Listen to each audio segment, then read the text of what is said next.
Day 45, 20th of September. Out of the blue, there was a young woman standing next to my pillow, wearing a torn blouse, stockings full of holes, and a muddy skirt.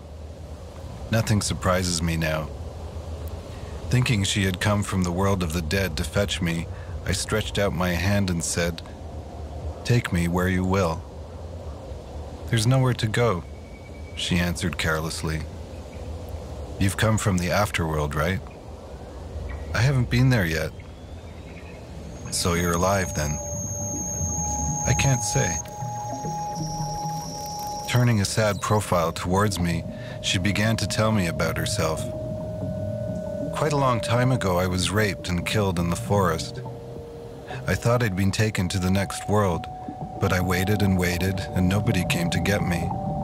So I decided to walk there myself. Somehow I managed to make my way to the River Styx and boarded a boat." "You mean you never made it to the other world?" "I was the only passenger, and the captain wouldn't set me down.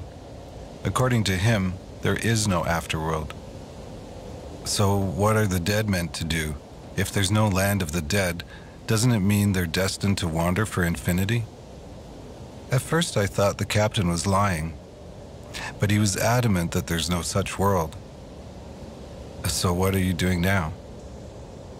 "The captain takes me to lots of different places, the Cape of Good Hope and Antarctica, and also to the Dead Sea and Lake Baikal. He's really good to me, so now we're living together." "How did you get here?"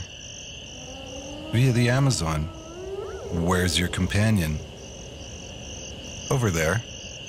She pointed to where a small and muddy yacht was floating on the marshes outside my hut. "What should I do?" Without responding, she left the hut. When I called out, "Wait," the yacht bounded off.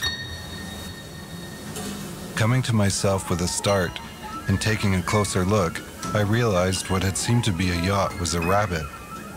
Bloody bad omen. Perhaps tonight will be my last.